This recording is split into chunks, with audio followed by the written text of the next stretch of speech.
Music Hour. Sunday night at 11 on WAER.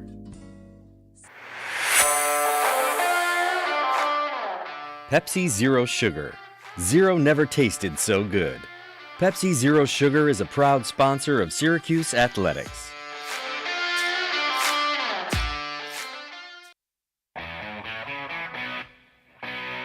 The final horn is sounded, so let's highlight some of the game's biggest moments. It's time for Radio Replay on WAER. Welcome back into Orange Overtime. I'm your host, Andrew Delapiana. Syracuse, six-seeded Syracuse that is, takes down Harvard 13-12 in overtime thanks to an epic second-half comeback. And now it's time for our radio replay to see how it all went down inside the Dome. Well, Harvard defeated Syracuse in the Dome in the regular season in an attempt to go back-to-back. The Crimson started off rather red hot. Hands off to Malone straight away. Down the right alley, shoots and scores! Shoots an arrow into the Dome crowd, and Harvard's running and gunning early in the Dome. It's 1-0 Crimson, not even 45 seconds into this game. The attackman Malone had 4 goals last time out against the Cuse, and Malone's attackman partner John Aronant pushed the lead even further for the Crimson. Back for Arntfresh on the field on that second midfield line, being spelled in the starting lineup today, and he cashes in right in front of the cage, and Harvard is up 3-0. John Arndt, after he had the game-winning goal a couple months ago, makes his presence felt, and it's 3-0 Harvard in front. The Orange were flat to begin this ball game, but someone who proved a little bit of light for SU was a guy who didn't even play against Harvard in the last matchup. Leo straight away. Jukes out one time and hands it over to Roa. He shoots and scores. Upper 90 for Luke Roa. He says, "How do you do, Harvard? I'm Luke Roa, nice to meet you." And it's 3-1. Harvard still in front with 3.5 to go in the first quarter. That lightning struck in an empty field. The only people who were electrified were the Crimson. A spin dodge in front of cage. Low shot goes home. Tiptoeing the crease, Teddy Malone slots one home on the left side of the cage. Jimmy McCool too slow to react, and Harvard pushes its lead back to 3 goals with 12 minutes and 30 seconds to play in the second quarter. Harvard added a score to make it 5-1. Attackman Jack Spidell wasn't satisfied with that lead, though. Harvard keeps resetting. Sam King in front, a pass, a shot, a goal. Tic-tac-toe, Jack Spidell gets his first goal of the game. 6-1, Harvard leads over Syracuse. 8 minutes and 36 seconds to go in the second quarter. Harvard snagged 2 goals, and Syracuse got one before the half to make it 8-2 Harvard at the intermission. And, of course, in this NCAA tournament game, you expect the experienced players to take a step up, but this time around, it was an SU freshman that looked like a veteran. Hayden Anderson, second line midi, spins, shoots, and scores! Beats Stevens right through the wickets. And Syracuse is on the board first in the second half. It's 8-3. The Crimson still in front with under 7 minutes to go. SU Longpole Chuck Kaczynski recorded a score to pull the Orange a little bit closer, but Harvard's Schwartzen finalists would push that lead right back. And behind the cage, it goes to Sam King. Gets a pick, shoots and scores! Sam King, a running shot, and scores in the upper left 90. And it's 9-4 Harvard with another goal by the Towards On finalist, Sam King, his second of the day. That was King's second goal of the night. SU needed to claw its way back in, but who says short sticks are the only guys with some talents? English, head of steam, pass in front, Spallina to the goal step. Another pass, a shot, a score! This time, Chuck Kaczynski gets on the board. Another long pole goal. You can hear this crowd erupt. 11-9, Syracuse is fighting and clawing and jabbing its way back with 9:49 to go in the fourth quarter, fighting its darndest to stay alive in the NCAA tournament. An extra goal from Syracuse attackman Trey Deer marked 4 straight for the Orange in less than a minute and a half. You remember that Luke Roa guy from SU's first goal? If you didn't, now you do. Pass in front, wide open, Roa rips one and scores! We're tied! 11-11. Make a wish, Syracuse fans. Luke Roa has 4 goals with under 9 minutes to play in the fourth quarter. That marked 5 scores in 99 seconds for SU in the first tie of the game since the opening faceoff when it was 0-0. And even in the Orange's most outrageous moments, they kept it calm as a cucumber. Spilling on the near side wing. Up top, Hills. Behind the back pass, a shot, and a goal! Michael Leo gives SU its first lead of the day, 12-11 with 3.5 remaining. The Orange had the ball with the shot clock turned up by 1. However, Sam English turned the ball over, and the game became a whole lot different on the ensuing ride. 10 seconds. Harvard needs this. Step down shot through the legs of McCool. We're tied. 6 seconds to go. 12's across the scoreboard. Owen Gaffney.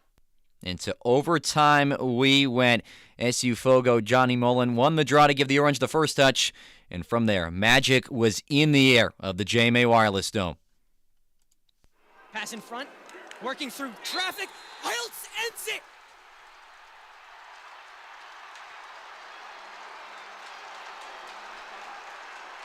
Pure elation in the JMA Wireless Dome. Owen Hiltz, catch, shoot, score, and advance. After losing to Harvard by 1 goal in a comeback attempt in the regular season, Syracuse punches its ticket to Hempstead when it matters most in overtime with a game-winning Owen Hiltz goal. 13-12 your final score. Syracuse completes the comeback and pulls it out. And there is your final from the Dome. Syracuse 13, Harvard 12. What a ball game inside the Dome. I'm Andrew Delpiana here on Orange Overtime. You'll hear from the double overtime in just a second. Our next broadcast, and yes, we do have a next broadcast now that Syracuse has advanced. We know the date. We don't know the time yet. Saturday, May 17th. It'll be 6-seeded Syracuse versus 3-seeded Princeton. Again, we don't have a game time yet. We don't have a McClure remodeling countdown to face-off time yet. But keep tuned in to our X account at WAER Sports for when that information comes to you. Probably either later tonight after the Cornell game or even tomorrow as well. Couple of thank yous to hand out. Our producer, Josh Richardson, our engineer, Hudson Ridley, Griffin Bloomstein on radio replay, and John Baccio on scripts, and the entire WAER sports desk, especially to Griffin and John, who are still here in Syracuse, along for this crazy ride with this lacrosse team that advances to the quarterfinals. All right, it is double overtime time. I'm sorry if you're sick of my voice. You're going to have to hear me a little bit longer until 9 o'clock. I'll be on with Nathaniel Cunningham, who is ready to take your calls, 315-443-2011. I'll read that number again for you to call in. 315-443-2011. We will be up until 9 o'clock on this Sunday night. Nate, I can't believe they got it done. The Orange survive and advance in the NCAA tournament. The Orange survive. Andrew, listen, they say revenge is a dish that is best served cold.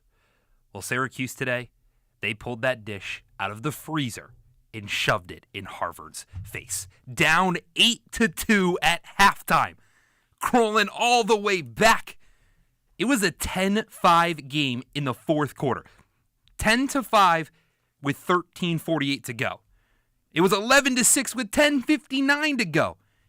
In a minute 39 later, the game was tied. The rest is history. Johnny Mullen, what a performance at the face-off dot from John Mullen. Just going out there, winning face-off after face-off, 25 on the day.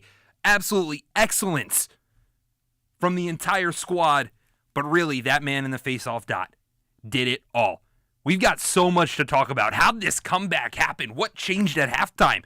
Maybe Gary Gate hyped up his squad. We'll have to ask our reporter, Adam Gotkin, who is in the Dome. He'll be joining us a little bit later. Hopefully have some of that insight. But there's so much we got to talk to. If you didn't catch that phone number, let me give it to you one more time. 315-443-2011. Give us a call right here on the double overtime, which starts right now. The game may be over, but our coverage on WAER is not. Here on the double overtime, we'll be breaking down all the highs.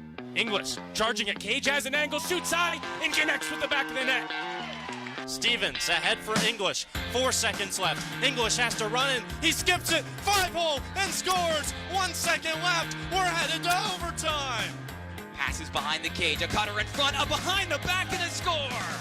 Syracuse strikes first against number 1. And Finn Thompson with the theatrics. And the lows. Fine, caught in a world of trouble. He turns it over. Duke on the fast break. 1-on-none. Zawana shoots high and scores high. Right down Broadway to English. Rings it off the pipe and out. How many of those have we seen today? Devastation. Denver beats Syracuse 10-8 in the 2024 NCAA Tournament quarterfinals. Delivering our hottest takes along the way. How do you not get up for this game? Like, I understand Duke is more angry, but Syracuse has probably more to prove than Duke does. This did not look like previous games against Notre Dame. You can tell Syracuse is a completely different team as it's been for the last 3 to 4 seasons. When you're giving up 20 turnovers, when less than half of your shots are on goal, you can't be considering yourself a top 5 team. You can't be considering yourself bad. And I was shocked that they dominated this much, but this just shows you the difference with this team. One of the reasons Syracuse held on to win this game is because when they went up 12-8 in the fourth quarter, they kept winning faceoffs and were able to take a minute 20 off the clock, which limited the possessions Hopkins had in the fourth period. Get your voice heard by calling in at 315-443-2011 or by tweeting us at WAER Sports Talk. It's the double overtime, and it starts right now. Welcome inside the double overtime after a thriller here on a beautiful Mother's Day in Central New York. Students graduated earlier today, Andrew. Syracuse men's lacrosse picks up an ecstatic and exciting first-round victory in the NCAA tournament, 13-12 over Harvard. 6-seed Syracuse moves on to face Princeton next week. I don't know how we got here, Andrew. And you said it. You don't know how it happened either. But it's pretty obvious that we have to start with that fourth quarter because that is really where this game was dictated and decided. I mentioned it before, that whole spiel.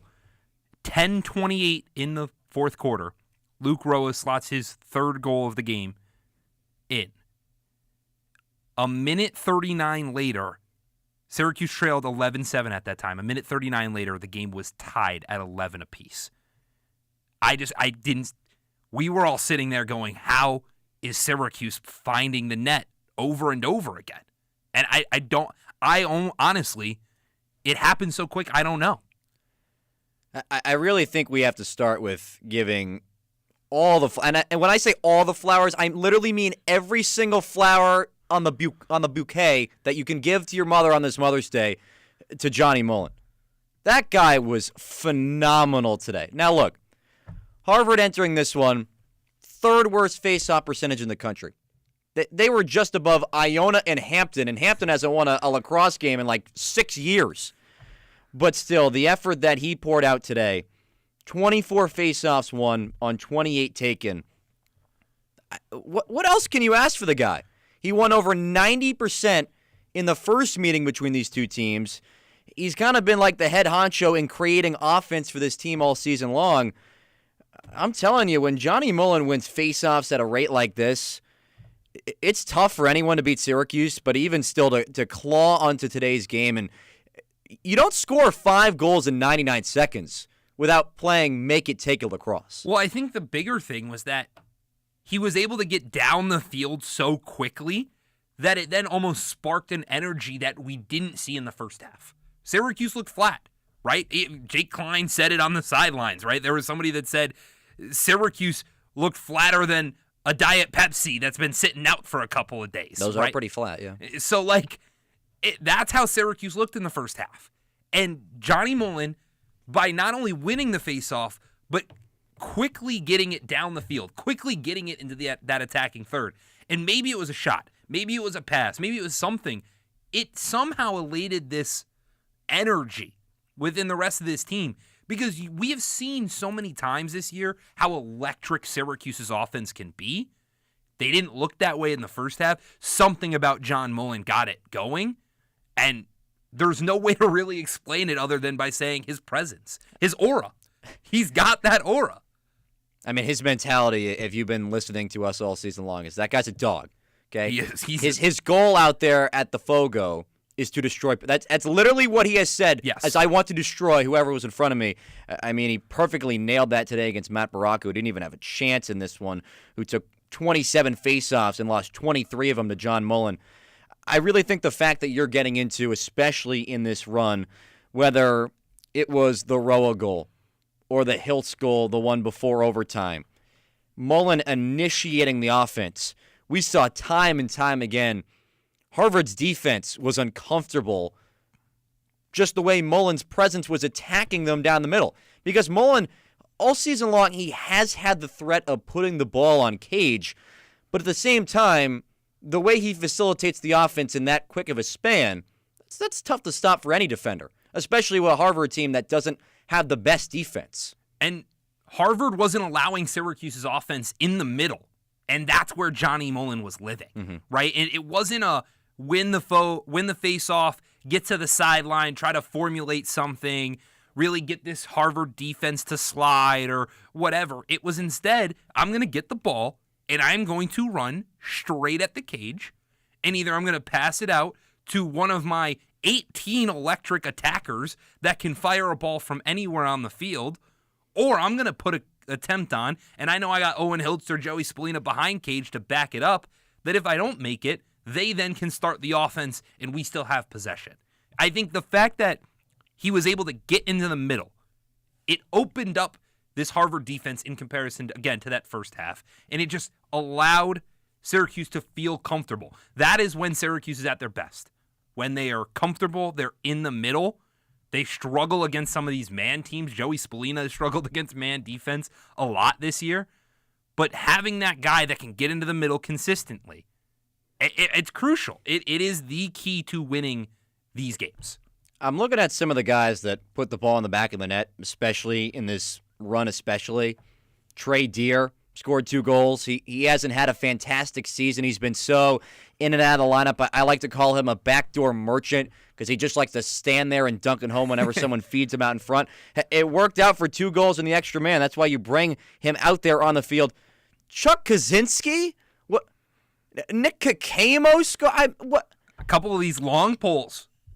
I mean, that versatility. You need it. You needed it today. You needed every single person on the field, on the sidelines to show up today.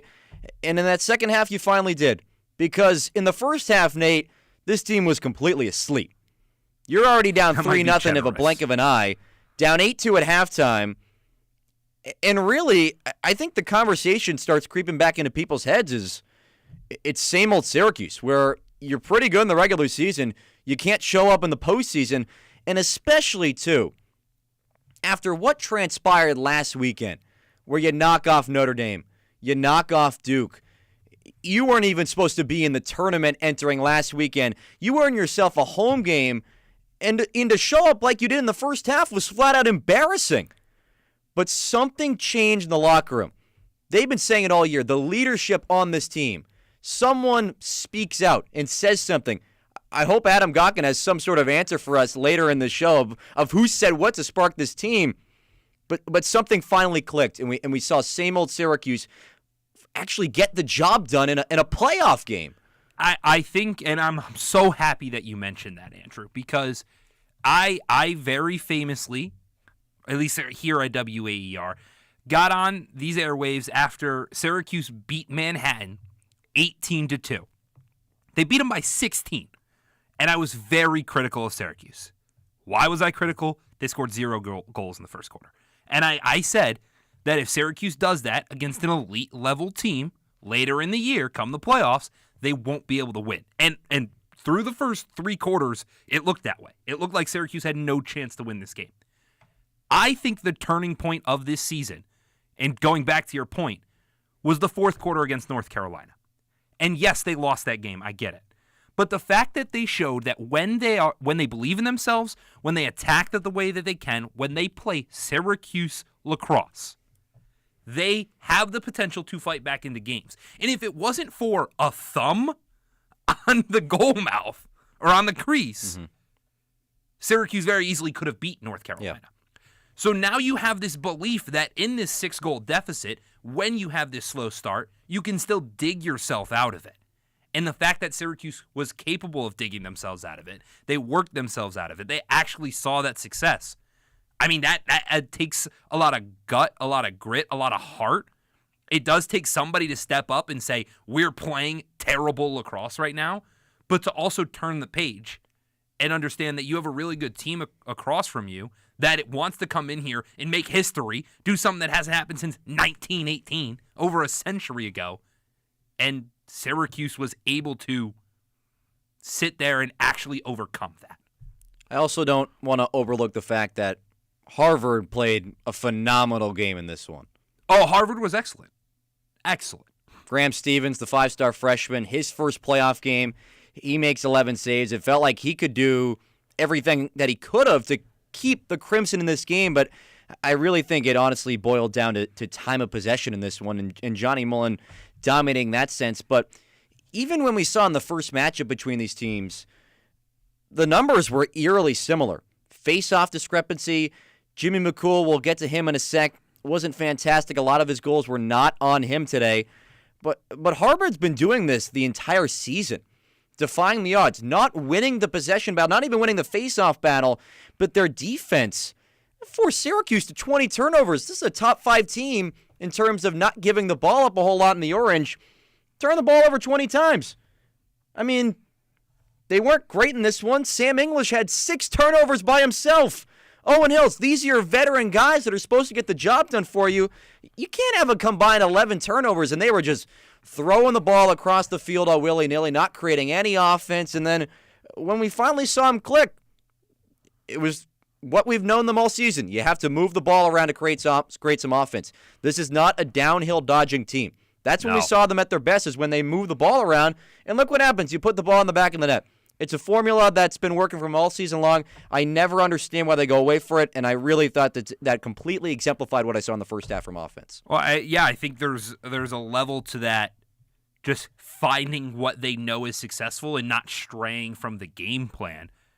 I'm curious what everyone else has to think, because I've actually got a differing opinion to you, Andrew, but I want to know what everyone else around is thinking. So if you have a thought, you want to give us a call, 315-443-2011. You want to text us. We also got text lines, 315-556-3929, or check us out over on YouTube at WAER Sports Talk. I do have a differing opinion to you, because I agree. I think that this Syracuse team, when they play their style, it's successful. Harvard started the game extremely physical. They're ready to go. They started this game like it was for the national championship. About 2 minutes in, there was a play. Michael Leo was about 10 yards past GLE or above GLE, and he's just sitting there, and a Harvard defender just comes over and lays him out, flattens him out. Legal hit, but comes and says, this is how we're going to play the game. And then there was a couple of minutes later, Sam English was trying to find somebody. I think it was Owen Hiltz, kind of similar location across the field, and Harvard long pole was like, nope, thank you very much, got in the way and picked it out of midair. You never see that. You rarely see, you'll see a deflection every here and there, but to go and snag it out of midair and then immediately clear it to the other end, you don't see that. So I think that physicality, one, to get in front of Syracuse's face, they didn't have that in the second half. And instead of going at Syracuse, and we saw this game get scrappy. Yeah, of course. We saw a couple of, the combined penalty minutes in this one are awesome. It looks like I know you're a big hockey guy. It looks like, I love a good tussle out there on the ice. It's my thing to watch. Gloves go down and hands are thrown, but Harvard did not come out with the same physicality in the second half that they did in the first half. And when you give a team like Syracuse a sliver, you crack that door open, they will kick it through. And they did. I think a large part in that, too, was, to go back to your point of the physicality, the extra man for Syracuse was fantastic today. You went 4 for 4. And you needed it. In the final quarter. You needed it. I mean, the undiscipline by the Crimson that fourth quarter. He had a 2-minute cross check. He had a couple of pushing minors, and a lot of credit to the Orange for really cashing in on those chances when they needed to most. Even in the ground balls as well, Syracuse dominated the second half in that category. They had 19 compared to 8 of the Crimson. This is a team we've been talking about physicality-wise all season long. Not to a point where you have to penalize yourself and make your presence known, but just flat out playing good, clean defense. The effort was there all along. We saw Michael Grace diving for loose balls on the end line there.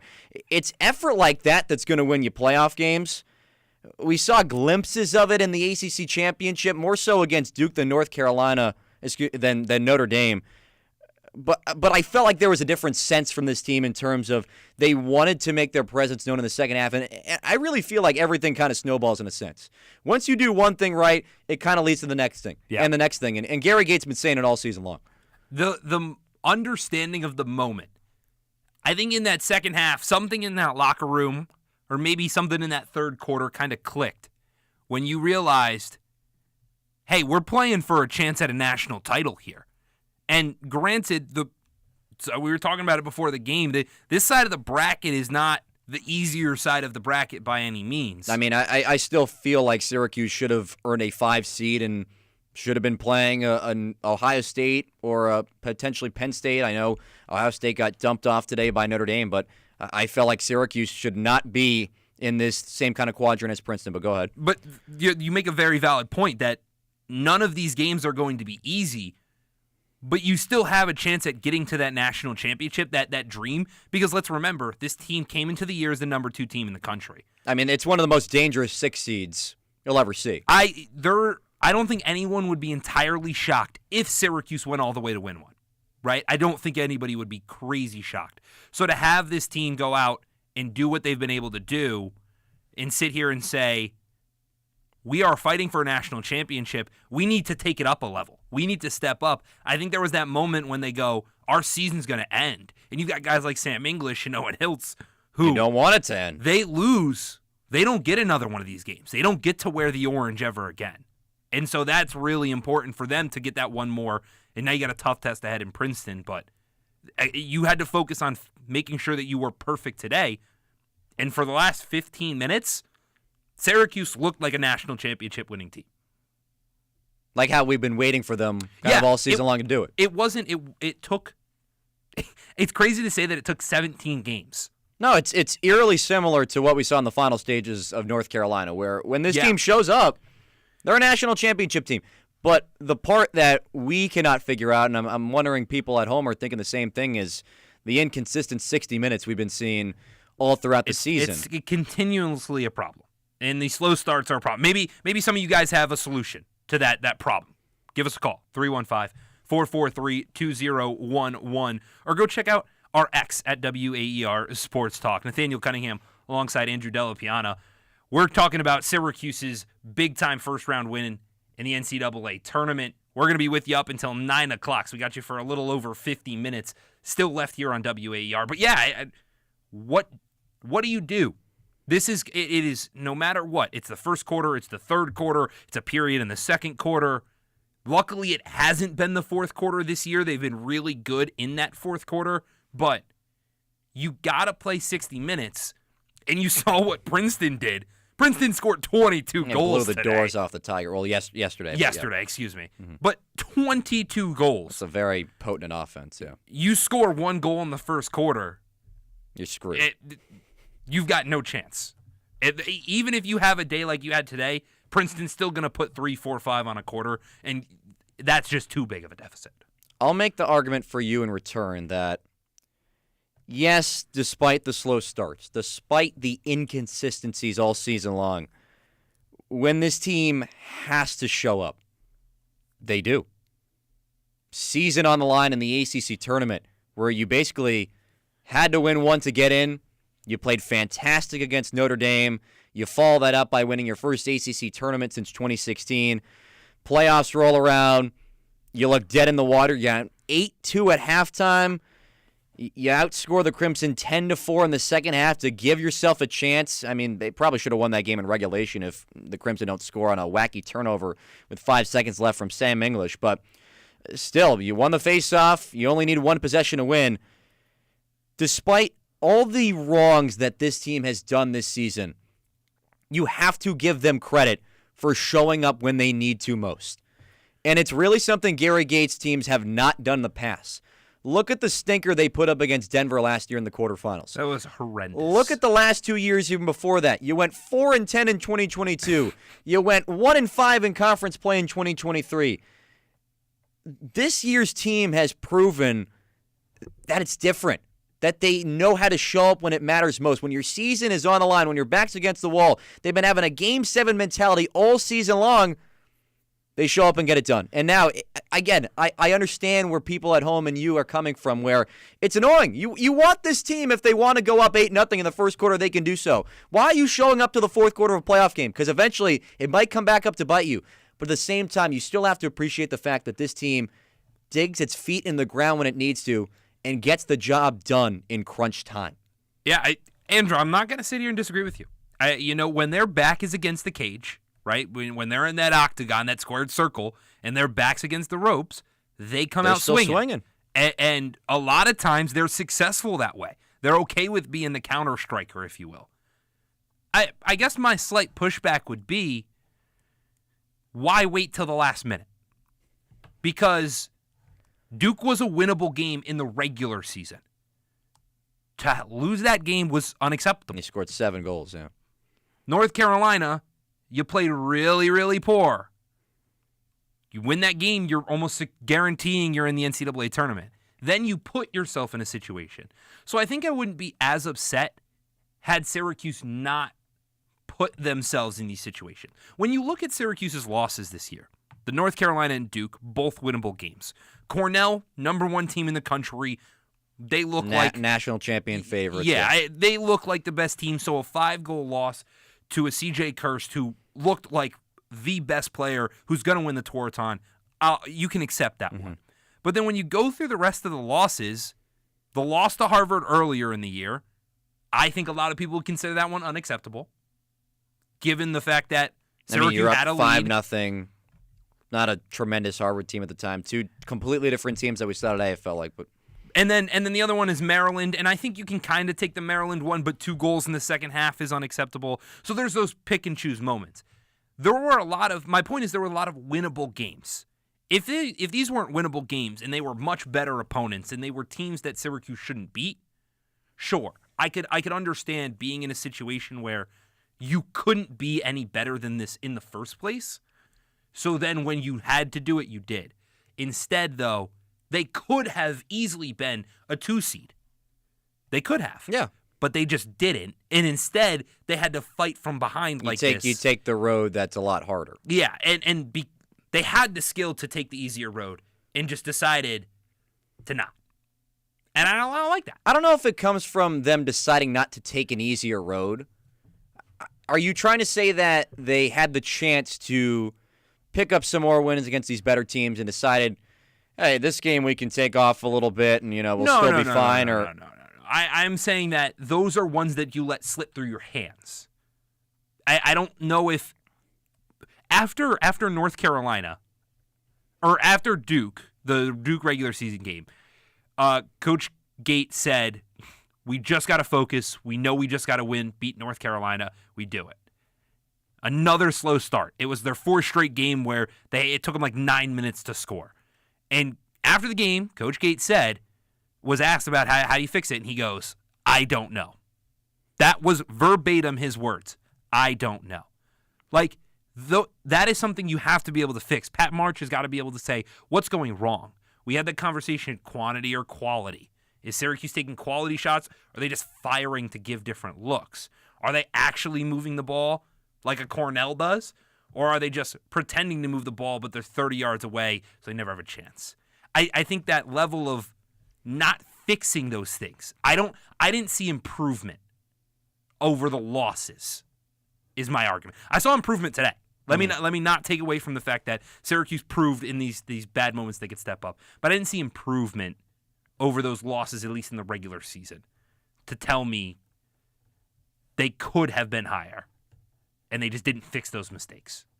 So, as an example for today's game, is not finding your form until that second half, basically. Yeah.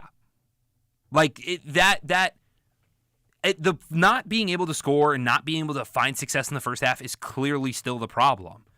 But having the adversity to throw that out the window and think like a goldfish and kind of just go out there. John O'Derna's said it mostly about Jimmy McCool and his goldfish mentality. The defense, but for the offense to sit and also go out and just, hey, it is what it is. It's a 0-0 game. And let's go out and step on these guys' throats and get it back in. And I think that is the reason why. I don't know. Maybe you clearly disagree. Clearly, maybe our fans disagree. I think at the same time, you got the job done when you needed to, and that's all you can ask for at the end of the day. I don't want to take away from the fact that Syracuse did what they needed to do. Please do not take any of this criticism as Syracuse still beat Harvard. They came back from 6. They looked like they had no right to win this game after 30 minutes. Absolutely not. And they did. And they looked excellent. They looked like a top 2 team in the country. So I think that still needs to be remembered. I just think, again, some of those small things that when you go to play Princeton, are you going to be able to get away with those? I just don't think you're really going to be able to. Plenty of concerns going forward, no doubt, but you give yourself a chance at the end of the day, and it's all you can ask for in this sport, my friend. Survive and advance. That's what the NCAA tournament's about. Survive, advance, get one more game. Syracuse, they've got one more game. We're going to step aside, though, for a little bit, and when we come back, we're going to talk a little bit about the defense that allowed them to get to that one more game, holding Harvard to just 4 goals in that second half. So you won't want to go anywhere. The double overtime. We'll be back in a bit. Syracuse athletics. You got great talent on this offense. Like, you can't go dormant for an entire quarter. And the Ostrom Avenue podcast provides unique opinions, plus exciting interviews from industry experts. Joined by Georgia Tech play-by-play broadcaster Andy Demetra, Syracuse.com, football beat reporter Emily Laker. Check out weekly interviews on YouTube and listen at waer.org or wherever you get your podcast. An election is underway in Washington, D.C. for the D.C. Bar Association. I've been a member of the D.C. Bar for 30 years, and this is the first time that the election has generated this kind of interest. This time, the brother of Attorney General Pam Bondi is one of the candidates. What would he want to do with an organization that many conservatives criticize? On the next Morning Edition from NPR News. Weekdays from 5 to 9 on 88.3 WAER. For the next Putumayo World Music Hour, we'll explore the eclectic music of today's Italy, from the lively folk traditions of the countryside to the sophisticated studio-created grooves of the club scene.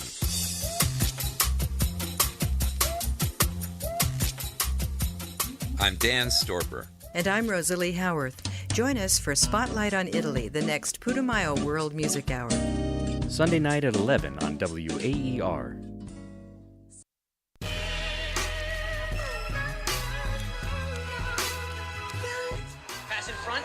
Working through traffic, Hiltz ends it! Pure elation in the JMA Wireless Dome. Owen Hiltz, catch, shoot, score, and advance.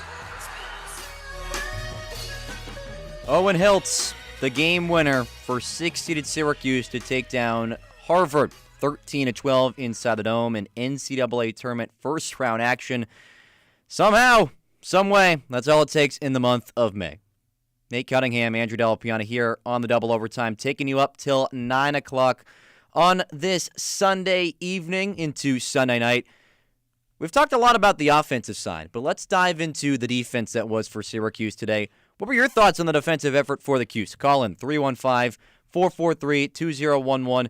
Shoot us a text, 315-556-3929. And don't forget to interact with us on X and YouTube at WAER Sports Talk. The offense was fantastic in that second half. I felt the defense was the same as well, Nate. I really want to start, though, with the goaltender, Jimmy McCool, who had a lot of questions coming in this year. Phenomenal in the ACC tournament, won the conference tournament MVP, 20 saves in that first semifinal against Notre Dame. To me, though, he was getting left out to dry in this game against the Crimson. 5 saves, 12 goals allowed. just a 29 save percentage. His team was just not doing him any justice today, and it's really surprised that the offense showed up in the second half to kind of mount this comeback, because the defense, I really thought was kind of putrid in that first half. Yeah, in the first half, Andrew, it's sometimes shocking to me when you look through this long pole set that Syracuse has. You have back there Riley Figueres, who a lot of people, I think, would argue is, probably up there, top 3 on-ball defenders in college lacrosse, at least with the long pole. You have Michael Grace, who is a 2-time national champion at RIT, and then you have Billy Dwan, who's an All-American. Why does that trio look that bad? It is a question that I've thought about a lot, but I've also thought about the fact that when that trio is on is really when you see Jimmy McCool look really good. And so I think that you talk about McCool not having a good day, it stems from the fact that the three of them weren't really keeping people in front of them. There was a play in that second quarter where Billy Dwan was he was just to the right of GLE, and Harvard, I think it was Sam King, came through, took one jab step to the left, and then just spun move around the other way and had a nice angle on goal. Like, you can't have that. That's like giving a cookie to a baby. Like, they're going to take that every single time. Why is Billy Dwan sending himself this other way? Sam King's not going to shoot the ball at GLE extended. Like, he's not. He doesn't have an angle. You know what I mean? Like, it's that IQ in the lacrosse game that put Jimmy McCool in a position where you're one-on-one with one of the best goal scorers in college lacrosse. We got Bob from Jersey on the line. Bob, what do you got for us? A great game. Sorry, my voice is probably a little shot. Oh, don't worry. We don't blame you. But what an incredible game. I really was enjoying the conversation you guys were having. And a couple thoughts. I would say it's a really, really, well-schooled lacrosse crowd. And some of the commentary around, I'll just share with you. The clearing early on, the inability to get the ball cleared was surprising. That they didn't shift, their approach to it. And I wonder why they don't bring the attack up a little bit. Because obviously they've got the stick skills, and they struggled kind of at the midfield line over and over again. And when you were talking about Gary Gates saying he didn't have a fix, I think that's one of the things that really just kind of continues to confuse me, why they don't make that adjustment. But the other thing I would say is, you were talking about, is it the will to win, or what is it that changed? I think a big part of it was the defense starting to get the stick on the handle and the gloves of the Harvard players so they couldn't shoot and they couldn't pass. And I think that made an enormous difference in the second half. There was a noticeable difference. Absolutely, Bob. You talked about that clears, too. It was a facet where Syracuse really struggled in, and the defense kind of really found its form. Do you think Jimmy McCool, maybe in this one, was left out to dry just a little bit, and his defense started to figure it out a little bit more, or where do you think that kind of stemmed from? Yeah, no, I think I don't think he was having a good game, but I also think that the short stick middies on the Harvard players early on just wasn't working. They were getting beat time and time again. In fact, there were a number of shots the Harvard guys took that missed that could have been goals, where we just got beat because the short sticks weren't getting the job done. And again, I think they made a shift in the second half. They were getting a lot more wood on the sticks and gloves, and Harvard seemed very frustrated, and they turned the ball over more. And the other thing I just want to say is, I got to tell you, Harvard moves the ball inside really well. And when we play that perimeter game where we pass the ball around, we've got more stick skills than any team that's probably, en masse in the country. But nobody wants to penetrate and get inside. It's very frustrating to watch sometimes. Absolutely agree. Bob, really appreciate your call, joining us here on the Double Overtime. If you want to join the conversation like Bob just did, please do so. Call in 315-443-2473.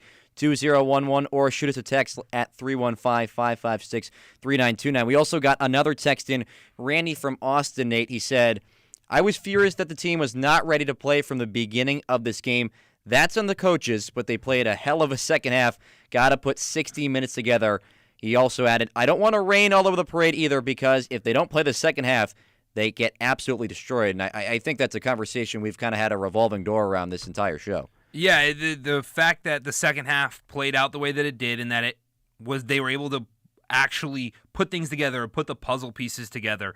But going back to something that Bob said that I thought was really interesting was when you talk about those clears, just to add a little bit of context, Harvard is really good at that middle time, at middle area in taking away the midfielders. And so I like the concept of maybe bringing those attackers closer, but the way that Harvard sets up their defense is they want to push you to the outside, and they're going to have a man on everybody the whole way down the field. So it's a little hard to do that logistically, but I get where he's coming from there, and I think that's ultimately what turned around a couple of those turnovers into easy offense for the Crimson. But Syracuse was able to figure that out. And something we said was, imagine what a downfield dodger will do with this team. Be phenomenal. Imagine if you had someone that just every time they caught the ball, their first look wasn't to dish it to Owen Hiltz or get it to Joey Spallina, look for Michael Leo or Luke Roa. It was, I'm getting the ball, I'm going to head 20 yards towards that crease. I'm going to make every defender miss, and I'm putting this one straight in the back of the net. You're looking at a completely different offensive game plan. I also thought a point that Bob brought up that was great as well is the way that Harvard, their style of play has to be different from a lot of different teams in the country because no one else does it like them. Oh, of course. Well, when you win 4 faceoffs a game, most teams aren't making it to the NCAA tournament. But the Crimson are in the strange case where you have to force miscues in other ways. And we saw the Orange a lot be uncomfortable, especially on those clears. They had 3 failed, 2 of them being in that first half especially that eventually turned into Crimson goals. When you cause turnovers like the Crimson do, that has to be your main focus of defense because at the same time, the possession game is clearly not in your favor. I mean, we saw Syracuse play make it take it in the fourth quarter.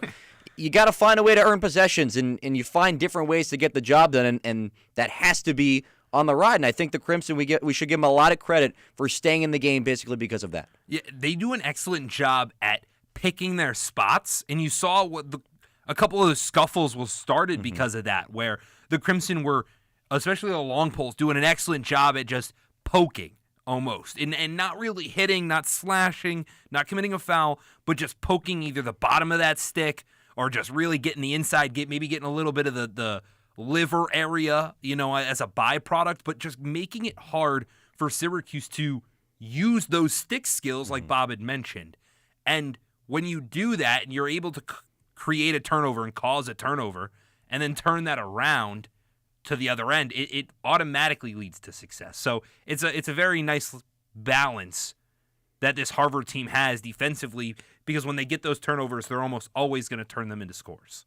Guys like Jack Spidell, Sam King, Teddy Malone, who have been superstars all year long for the Crimson, that three-headed monster, they were fantastic today. They combined for 8 points. Each of them have over 40 points entering today's game, and it still felt like you couldn't stop whatever they were doing. And I think that's a really upsetting and frustrating part of the Syracuse defense is when you know the talent is on the field, there's still that the difference of creating turnovers and forcing miscues and making the team uncomfortable, and you still can't do it.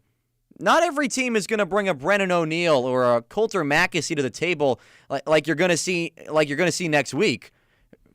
Sam King is a Tewaaraton finalist, but at the same time, he's not as star-studded as a C.J. Kirst or maybe even an Andrew McAdory for Duke. At the same time, you have to make star players uncomfortable. Harvard did a lot better of a job of that with players like Joey Spallina and Michael Leo early, and the defense really wasn't counteracting that at any point in the game, really.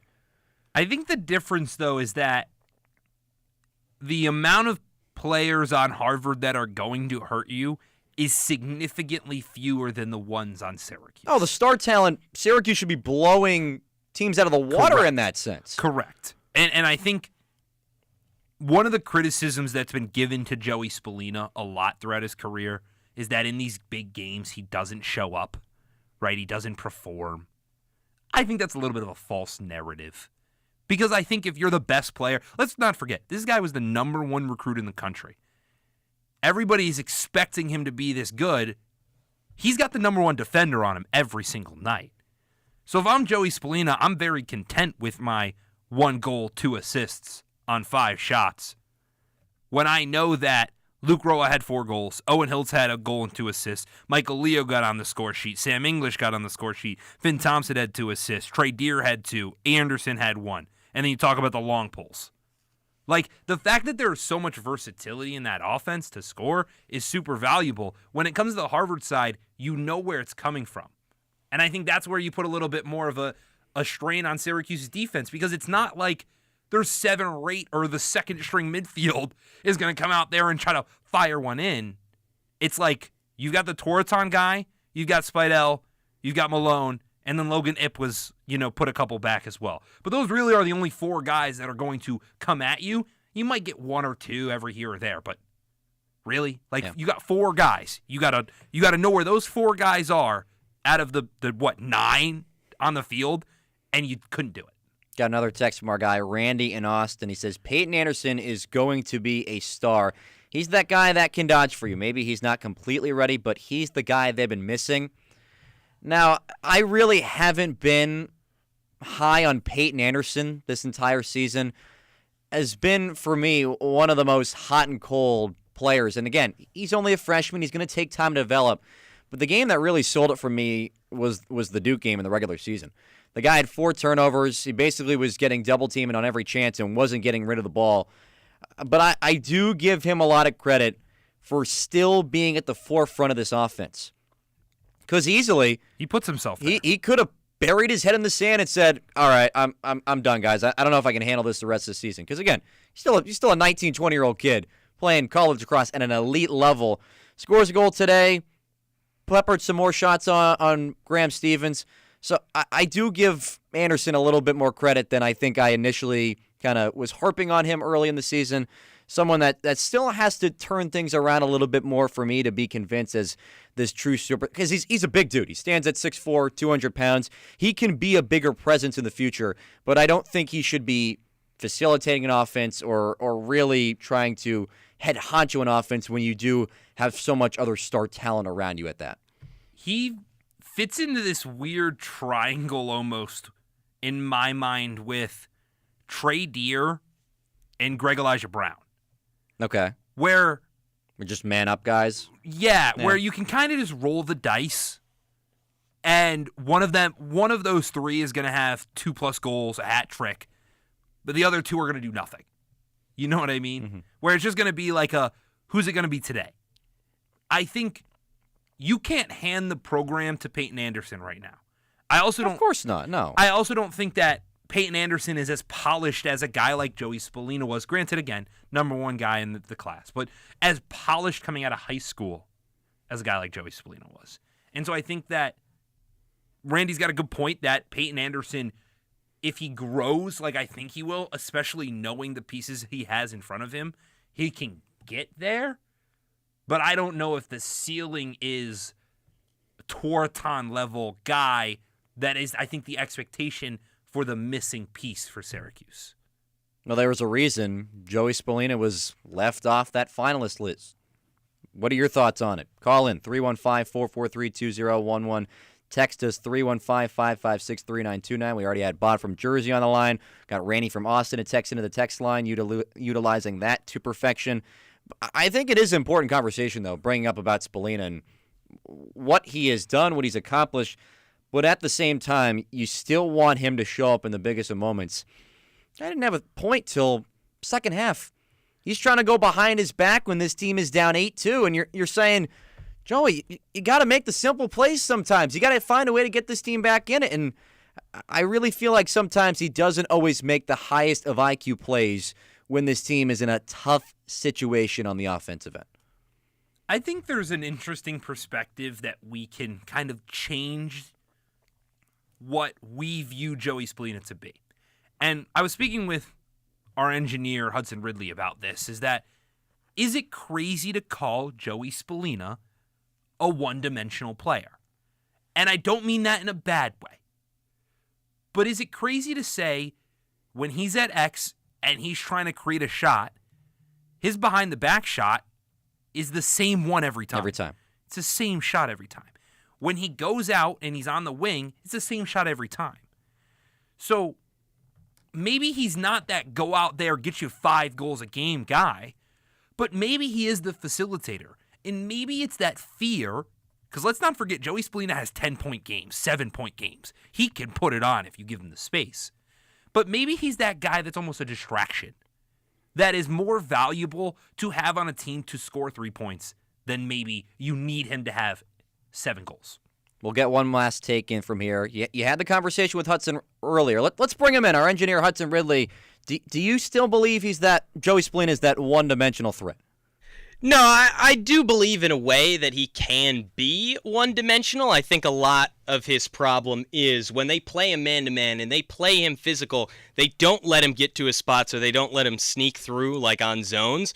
Then he does become one-dimensional because he's not that downhill dodger that they really kind of rely on him to be. I think that, well, they don't rely on him to be, obviously, but when you're the number one player on a top team, usually those guys are the downhill dodgers. I really just think the major problem is the fact that they don't have that number one guy to go to. He becomes that number one guy by default, and when he does not have the physicality to get downhill or create his own shots sometimes against man-to-man, that's when it becomes difficult. And that's his behind the back, right? That's when he is creating that shot. The only problem is, if you've watched Paul Carcaterra, that series that they have through X, you see Joey Spallina telegraph that shot, and that is a big part of the problem, is he telegraphs it. And I think I almost think we're in an agreement here, Hudson, is that it's not necessarily that he's one-dimensional in that he's not able to be that elite player. I think that he's not the goal scorer. Yeah. He's not the number one option. That doesn't take away from the fact that he is a number one player, if that makes sense. 100%. I think part of the issue, too, when you see those Torton top 5 stacked together, right, like you see those 5 names, I would argue Joey Spallina is one of the top 5 most talented players in the country. Agree as well. The only problem is he's not one of the top 5 best goal scorers, and that's continually the hole you dig yourself into when you don't have a guy that can be that. But Randy was correct. I do believe that Peyton Anderson will be that guy, guys. All right, Peyton Anderson, a lot of room to grow. Joey Spallina, hopefully, he's got another shot coming up next Saturday against Princeton. We got our talk reporter, Adam Gotkin, waiting on the other side here on a quick break here on the Double Overtime. We'll be right back after this. An election is underway in Washington, D.C. for the D.C. Bar Association. I've been a member of the D.C. Bar for 30 years, and this is the first time that the election has generated this kind of interest. This time, the brother of Attorney General Pam Bondi is one of the candidates. What would he want to do with an organization that many conservatives criticize? On the next Morning Edition from NPR News. Weekdays from 5 to 9 on 88.3 WAER. Selling a vehicle on your own, especially nowadays, can be a hassle, but donating it to WAER couldn't be easier. Simply provide a clean title and we'll take care of the pickup and donation receipt. To get started, visit WAER.org.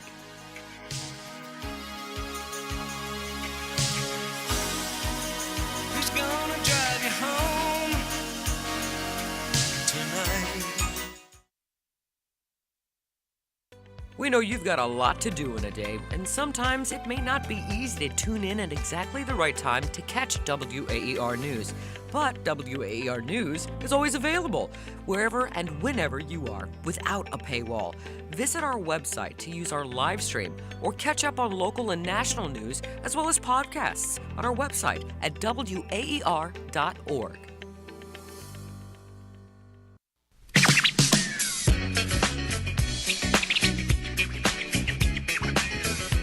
Welcome back into the Double Overtime. We're breaking down Syracuse's first round victory in the NCAA tournament over Harvard, 13-12.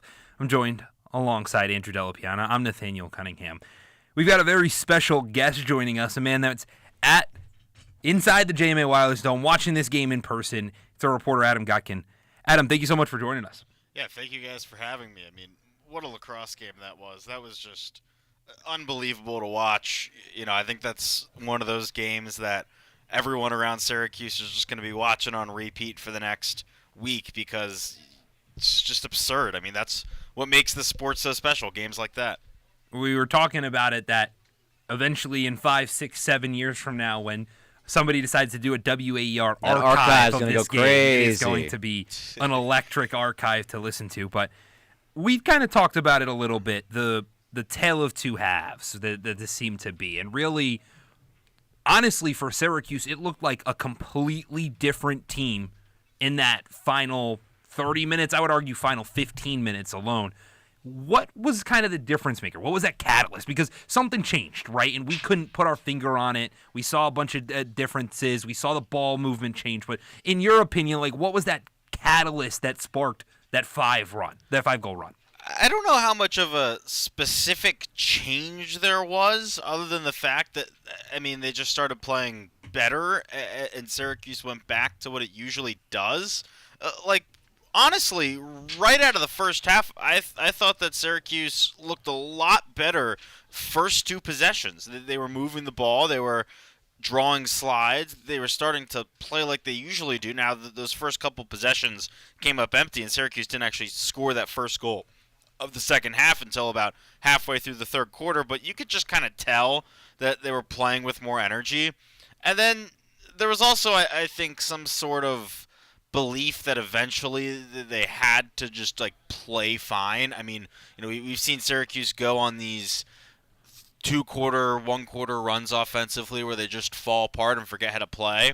I think eventually there was hope thought that they would look normal again, and they finally did. I don't think there was anything specific. I think they just got back to playing how Syracuse lacrosse plays. Adam, we talked about it at halftime and even last night when we were on Sports Night together.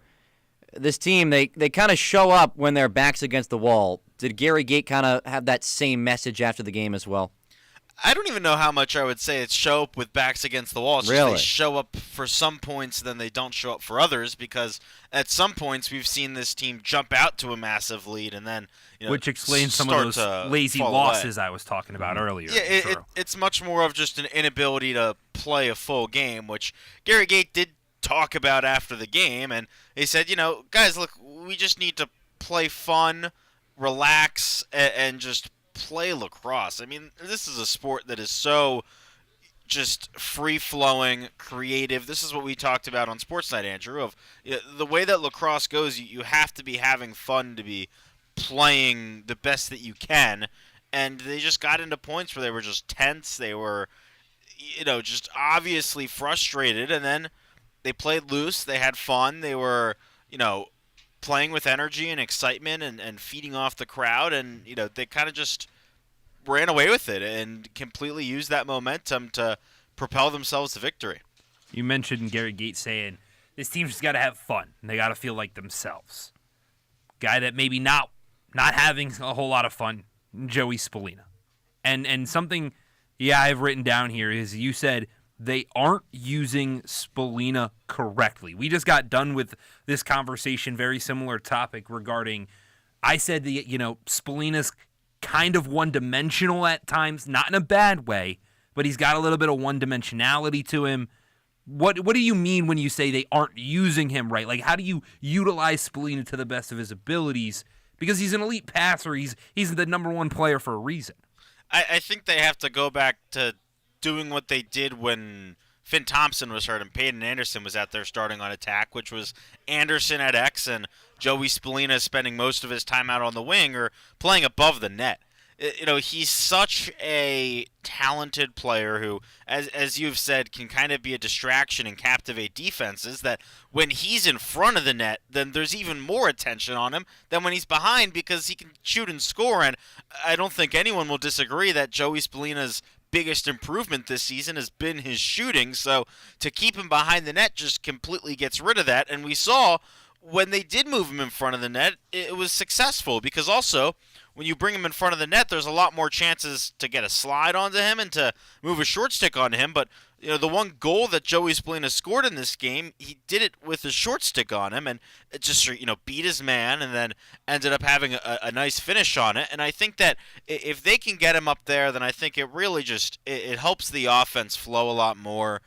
Because when Spallina's at X and he's getting locked up, then it just completely shuts the offense down. But if you can move him in front of the net, then I think that helps with everything flow-wise, and I think it helps Spallina become more of an impact even when they're not necessarily cutting that well off ball, and when some of those things fall off, because again, then at least his shot can be a part of the game. And I think his shot has gotten to the point where you don't want to eliminate that because he's looked like an elite shooter this season.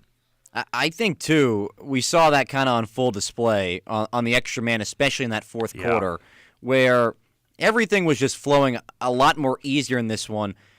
Positioning-wise, Spallina set up on that left wing, and every threat from the outside, Syracuse was utilizing that really to perfection in that fourth quarter, Adam. Yeah, the EMO was great. Yeah, fantastic. And I think that they just played the way that they should always be playing and the way that we all know they can play. And it's what we talked about after the Duke game and on Sports Night, Andrew, of why this team is so frustrating. Because you know that they have it in them. They have the talent. They always have the talent. Yes, everyone knows it, but it's just catch the damn ball. Like it's stuff that you learn when you're so young. Catch it. Throw it. Don't make dumb mistakes and turn it over.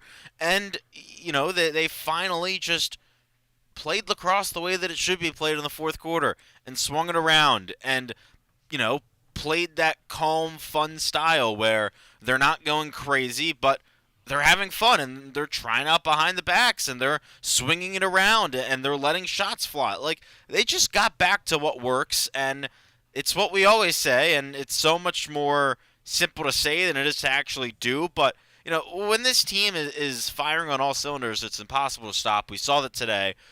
We've seen it for the past few years, but it's finding that, finding that spark that can just be so difficult sometimes. You don't know why it happens, but it just does. I mean, there's no real way to kind of spark yourself into that killer mindset mode where, well, especially when you're down 6, you right? You gotta have it all the time. Like, that's what it boils down to. Well, so then that's my question, right? Is I had pointed out earlier in the show, Adam, that I think really the turning point in this season is kind of the end of that North Carolina game, when this team could kind of realize that when they play that fun, loose lacrosse, that if it wasn't for the thumb that was in the crease, Syracuse could have won that game. And I think the entire season changed because of those last couple minutes. Like, when this team, we see it. Like, it's just those small things that are, I get frustrated by that. It's the small things. I think that's a fair turning point. If I think of more of a specific turning point, I go to Duke, and just the fact of that was kind Which of one? the first Duke game. Sorry, the wake-up regular call? season one. Yeah. Of that was the wake-up call, and that was the, oh my gosh, we have to figure this out. And then, UNC, they lose, but as you said, they almost come back and win that game. I personally look at Duke more as a turning point, but I think that North Carolina game, if anything, more showed of, when John Mullen is doing his best, how that is this team's best weapon. And I think today proved that he is this team's most valuable player, because the ability to play make it, take it lacrosse, it changes the game. We saw it against North Carolina. You need a minute and a half to come back from down by 4. In this game, they're down by 6 in the fourth quarter. They could have been down by a lot more, and it wouldn't have mattered because John Mullen kept winning faceoffs, and if you just keep winning faceoffs, then no one can stop you. And to me, that's more of the thing that maybe UNC takes away of, we are never ever out of the game because of what Mullen brings to this team. Is Mullen the X factor for this team and potentially winning a national championship in your mind? I think it is. Him and McCool. Okay. I think that those are the two. That's what I said in pregame in the video on WAR Sports Talk. Specialists are everything. It's like in hockey, how a hot goalie can lead you to a Stanley Cup. In lacrosse, I say it's more lacrosse my goodness. In lacrosse, it's more goalie and face-off, but it's still those specialists of, if those two guys can get hot, then anything can happen. Just think of Maryland last year with Logan McNaney in goal and Luke Weirman as the face-off guy.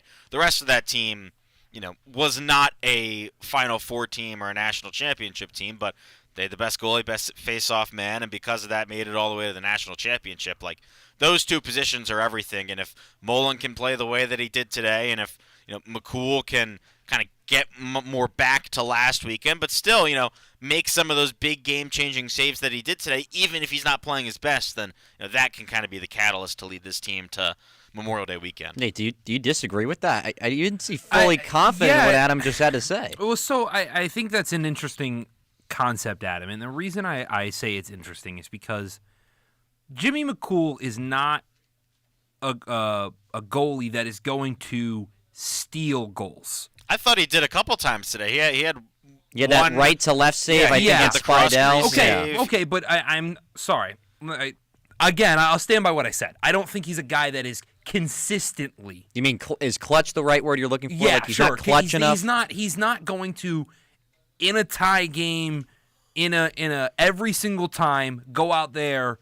Like, I thought Will Mark. I'll disagree with you on that. I think that if you look at the ACC championship game and you look I think he's shown times of it, but I don't know if I think it's consistency. And so it's his first season as a starter. He's showing the consistency now. No, I think that's a fair argument. I just Will Mark had a lot of those issues, especially in bigger games where he just forgot how to make a save. I don't think we ever necessarily get to that point with Jimmy McCool. No, he's going to make the obvious ones. He's going to make the obvious ones. And I think my bigger thing was, do you trust a guy to, who's going to make those obvious saves but not make the, really tough, really hard end-of-game saves? I think the point he that does. Yeah, and I think that Jimmy McCool has proven time and time again that he's always going to put his body on the line to do that. He is going to be, someone who's diving in front of the net to try and stop something. I thought that one of the turning points of the game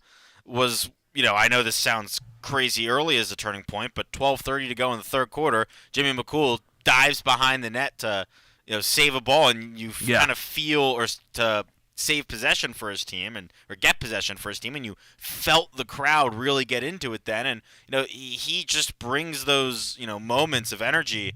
I think that Jimmy McCool is everything that you need to win a national championship when it comes to being a goalie. I have absolutely no doubts in that. He didn't have his best game today, and he still came up big in the third quarter when his team needed him to. Yeah, we'll close up on one more point, Adam. I think the point that Nate's getting at is he doesn't see Jimmy McCool as a guy like a Liam Entenmann. Yes. Who can steal games from you, make the big-time play. And I think Jimmy McCool is able to do that. He's a good goalie. I don't know if he's great, though. I don't know if he's the guy that's going to win you national championship. That's the thing. I don't know if he is. The offense and the defense combined, I think, is what could win this team a national championship.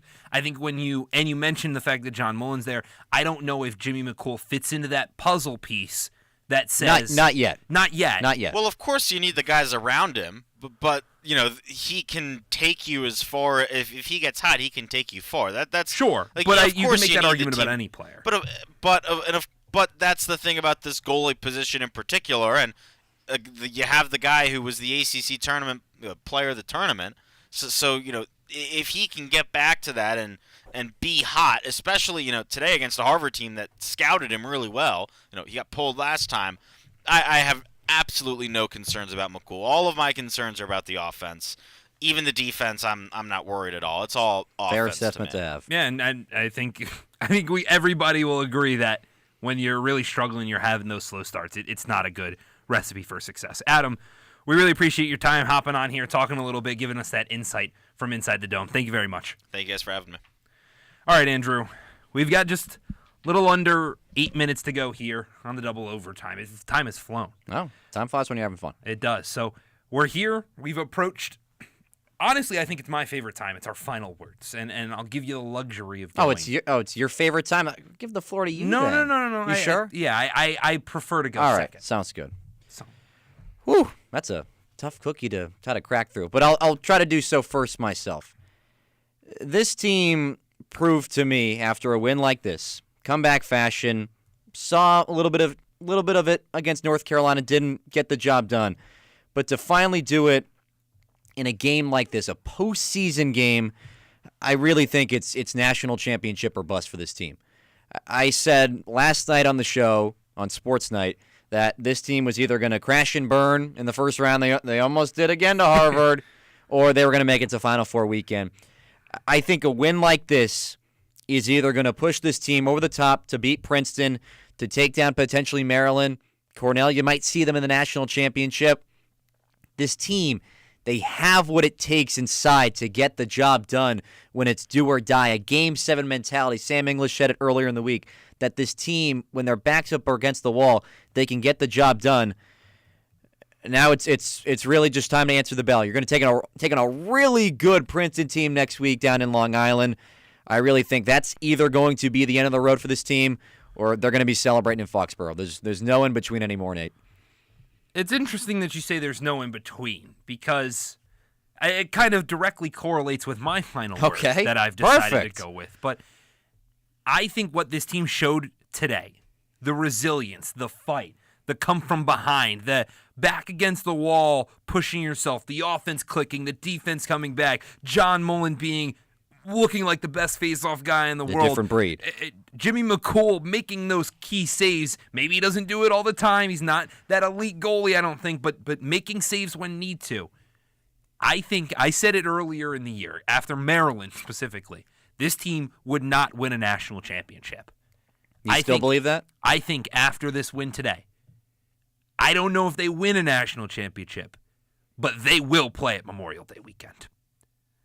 I think even with Princeton next week, I think even with all of the tough opponents that are on this side of the bracket, I think Syracuse will be playing Memorial Day weekend, and I'll take it a step further. I think Syracuse plays in a national championship. Don't know if they win it, but I think this team has what it takes to get there, and I think they showed that they will get there because they're determined to get there. They have that drive to get to a national championship. I think Syracuse gets their way, hopefully, to a 12th title. It's very possible, my friend. The only piece I'm concerned about going into next week is Coulter Mackesy. This guy eats short stick defensive middies for breakfast. This guy gets it done whenever you need to. Catalyst in offense that scored 22 goals just yesterday. Mackesy's top 5 for the Tewaaraton this year. He's already scored 41 goals this season.